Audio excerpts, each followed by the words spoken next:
Hello everyone, welcome back to YouTube channel. तो दोस्तों, आज हम इस वीडियो में जानेंगे कि मकर संक्रांति के दिन खिचड़ी का दान कैसे करना चाहिए। दोस्तों, मकर संक्रांति के दिन तो 14 चीज़ों का दान जरूर करना चाहिए। उसके साथ ही साथ सबसे इम्पोर्टेंट जो चीज़ें होती हैं वो खिचड़ी होती है। तो मकर संक्रांति के दिन खिचड़ी का दान जरूर करना चाहिए। तो दोस्तों, खिचड़ी का दान करने के लिए जैसे कि आपको लेना है चावल, और दोस्तों आप चावल उतने ही ले जितने में 2 आदमी खा ले। कहा जाता है कि एक इंसान खाए, लेकिन नहीं, पति पत्नी, जैसे कि आप पंडित को दान करते हैं तो पंडित और पंडिताइन 2 व्यक्ति आराम से खाना खा ले, यानी कि आराम से उनका पेट भर जाए। तो मैंने यहाँ पर 2 आदमी के हिसाब से चावल लिया है। उसके बाद आप ले लीजिए मूंग की दाल, या फिर आप काली दाल भी ले सकते हैं। तो मूंग की दाल, क्योंकि इसमें ना मसूर की दाल का दान भी नहीं किया जाता है और तुअर की दाल का भी दान नहीं किया जाता, इसलिए मैंने मूंग का दाल लिया है। मूंग की दाल या फिर जो काली उड़द की जो दाल होती है आप उसका यूज कर सकते, ले सकते हैं। तो ये चावल है।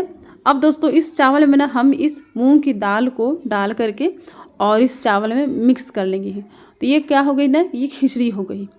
तो ये जो खिचड़ी हो गई ना, ये कच्ची खिचड़ी हो गई, मतलब कि हम कच्चा खिचड़ी का दान करेंगे। तो दोस्तों, आप चाहे तो खिचड़ी बनाकर भी दान कर सकते हैं, या आप चाहे तो कच्चे खिचड़ी का दान कर सकते हैं। अपनी मतलब कि अपनी इच्छा होती है और अपने सामर्थ्य के अनुसार ये सब किया जाता है। तो आपकी जैसी इच्छा हो आप कर सकते हैं। तो चावल में ना दाल को अच्छी तरह से मिक्स कर लेना है। ये हो गई खिचड़ी, कच्ची खिचड़ी।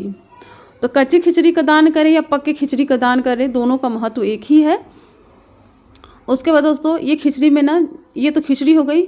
अब जैसे खिचड़ी के साथ साथ गुड़ तिल का भी दान किया जाता है। तो दोस्तों, मैंने यहाँ पर लिया गुड़। तो गुड़ से हम बनाएंगे तिल का लड्डू। तो ये काले तिल का लिया है। दोस्तों, हमारे शास्त्रों में ना मकर संक्रांति के दिन काले तिल का दान का महत्व बताया गया है। कुछ लोग सफ़ेद तिल का भी दान करते हैं, लेकिन विशेष रूप से काले तिल और काली दाल का ही दान किया जाता है। तो ये मैंने लिए काला तिल। अब हम इसमें गुड़ में मिक्स करके इसे अच्छी तरह से मैश कर लेंगे। दोस्तों, आप चाहे तो तिल को कूट करके थोड़ा सा बारीक कर सकते हैं, या फिर मिक्सी में एक बार मोटा चला करके इसे पीस सकते हैं। उसके बाद गुड़ में, मतलब गुड़ का बूरा बना करके इसमें अच्छी तरह से खूब बढ़िया तरीके से इसको मैश कर लेना है। और मतलब कि मैश करने के बाद एक लड्डू का आकार दे देना है। इसका मतलब कि लड्डू बना लेना है दोस्तों। या फिर मार्केट में भी मिल जाती है तिल की लड्डू। अगर आप घर में नहीं बनाना चाहते तो मार्केट्स भी ले करके और दान कर सकते हैं। तो दोस्तों, ये हमारा तिल का लड्डू बन करके और तैयार हो गया। अब हम इसे चावल के ऊपर रख देंगे। और दोस्तों, चावल के ऊपर रखने के बाद इस तिल के लड्डू को ना फिर पंडिताइन को हम इसे दान कर देंगे। दोस्तों, आप चाहे तो इसके साथ साथ, मतलब कि खिचड़ी के साथ साथ और भी चीज़ों का दान कर सकते हैं, अपने सामर्थ्य के ऊपर है। तो जैसे कि तिल ले सकते हैं, अलग से सूखा तिल का भी दान कर सकते हैं। फिर गुड़ रख सकते हैं। फिर आप अलग से कटोरी में घी रख सकते हैं। उसके बाद दोस्तों, जैसे सर्दी के सीज़न है तो आप सब्जी भी रख सकते हैं। सब्जी भी मैंने जैसे कि यहाँ पर लिया अदरक। उसके बाद दोस्तों, औषधि रखना चाहिए।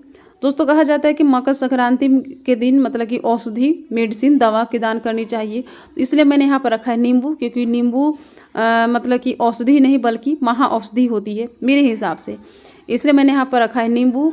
और सर्दी का सीज़न है तो सब्जियाँ बहुत ही सस्ती मिलती है, बहुत ज़्यादा सस्ती मिलती है सब्जी। तो इसलिए मैंने यहाँ पर रखा है एक गोभी है। और ये गोभी जो है 1 रुपये किलो मिल रही है मार्केट में, 1 रुपये किलो। तो आप गोभी रख लीजिए। उसके बाद दोस्तों, मिष्ठान, जैसे कि ये हो गई चीनी। मतलब कि जो चीज़ें रखनी है ना आपके पास, जो अवेलेबल है, जितना समर्थ है उसके अनुसार आप इन चीज़ों का दान कर सकते हैं। हरी सब्जी जितनी लेनी उतनी ले लीजिए।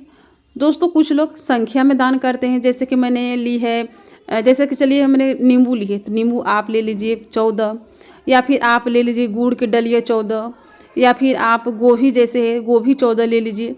इस तरह से संख्या में करके और दान करना चाहिए। या फिर संख्या में आप दान नहीं करना चाहते हैं तो जैसे कि मैंने आपको यहाँ वीडियो में ही बता रही हूँ, आप इस तरह से भी दान कर सकते हैं। जैसे तिल के लड्डू हो गया, तो तिल के लड्डू संख्या में लेना चाहते हैं तो ले सकते हैं। उसके बाद दोस्तों, दान दक्षिणा देने के बाद अपने सामर्थ्य के अनुसार दक्षिणा जरूर देनी चाहिए। जितना हो सके आपका, जितना जो सामर्थ्य है, आप थोड़े बहुत पैसे जरूर रखें, तभी जा करके हमें मतलब कि दान दक्षिणा का पूरा फल मिलता है।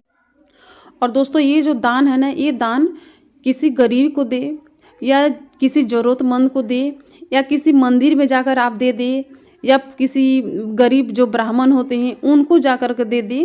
मतलब कि ऐसे लोगों को देना है जो इनका उपयोग सही सही कर सके, ऐसे लोगों को इन चीज़ों का दान करना है। दोस्तों इन चीज़ों को दान करने से घर में कभी किसी चीज़ की कमी नहीं होती, घर में बरकत होती है।